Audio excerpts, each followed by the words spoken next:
Subscribe कीजिए हमारे channel नूर रज़ा को और बेल आइकन को प्रेस कीजिए जिससे आपको हमारी न्यू वीडियो की नोटिफिकेशन मिलती रहे। माह रमज़ान शरीफ की मुबारक और पुरकैफ साअतों के रुखसत होने के बाद इनाम के तौर पर अल्लाह तबारक व तआला ने हमें ईद सईद की खुशियाँ अता फरमाई। ये इस्लाम का कितना हसीन निज़ाम है कि माह रमज़ान शरीफ रुखसत होता है और फिर अल्लाह तबारक व तआला हमें ईद की खुशियाँ अता करता है। ये ईद क्या है?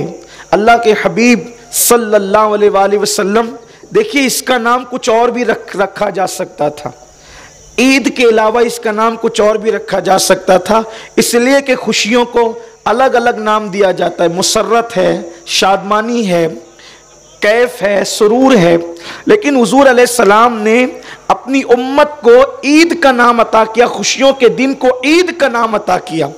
और ईद क्या है? ईद कहते हैं ईद औद करने को, यानी पलटने को। हम कहते हैं ना कि बुखार औद कराया, ये चीज पलट कर आ गई। तो जो चीज बार बार पलट कर आती है, ईद कहते हैं वो खुशी जो बार बार पलट कर आए।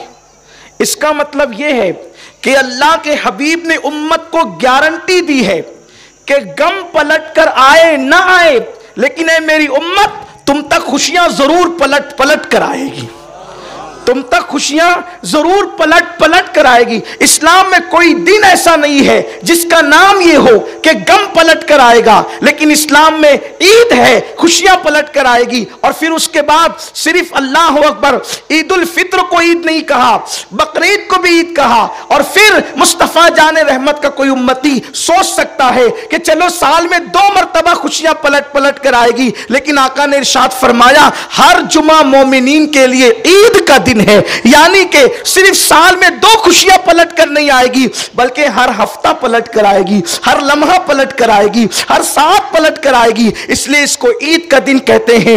ईद के दिन गुस्से में आने का दिन नहीं, ईद के दिन जलाल में आने का दिन नहीं, ईद के दिन गजब में आने का दिन नहीं, यह खुशियों का दिन है। इस दिन खुशियां इसलिए है कि अल्लाह ताला खुद खुशी का इजहार करता है, और जब खुशी का इजहार करता है तो बंदों से कहता है, ए पापियों, आज तुम्हारे पाप नहीं देखूंगा, ईद का दिन दिया है तो उसके सदके सारे गुनाहों को बख्श दूंगा, सारे गुनाहों की मगफिरत कर दूंगा। ईद के दिन जब ईद की नमाज पढ़कर मुसलमान अपने घरों की तरफ पलटते हैं तो अल्लाह इस शान से ईदी अता करता है कि फरिश्तों जाकर ऐलान कर दो कि गुनाहों से ऐसे पाक हो गए हैं जैसे अभी अपनी मां के पेट से पैदा हुए हैं। जो मांगेंगे अता करूंगा, जो मांगेंगे दूंगा। और उसके बाद फरमाता है तुम्हारे रोजे कबूल किए, तुम्हारी नमाजें कबूल की, तुम्हारी तरावी कबूल की, तुम्हारी तस्बीह कबूल की। बस बात इतनी है कि बंदा अल्लाह से उम्मीद करे।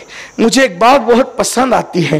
एक मर्तबा ये हुआ कि एक पैगंबर, देखो अमल कितना ही मुख्तसर हो, कितना ही टूटा फूटा हो, मगर यकीन मजबूत होना चाहिए अल्लाह पर।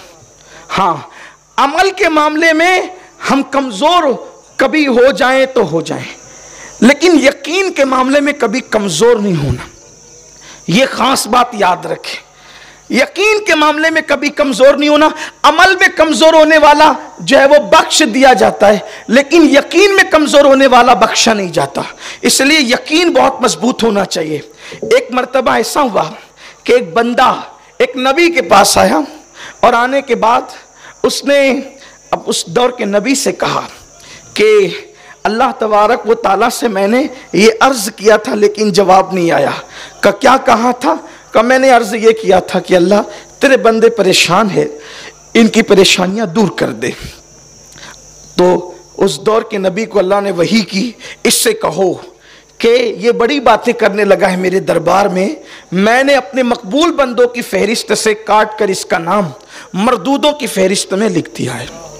यानी अपने पसंदीदा बंदों की फहरिस्त से निकालकर नापसंद बंदों की, पसंदीदा बंद, तवज्जो मेरी तरफ करें, खास जुमला है, पसंदीदा बंदों की फहरिस्त से नाम निकालकर नापसंद बंदों की फहरिस्त में इसका नाम लिख दिया है।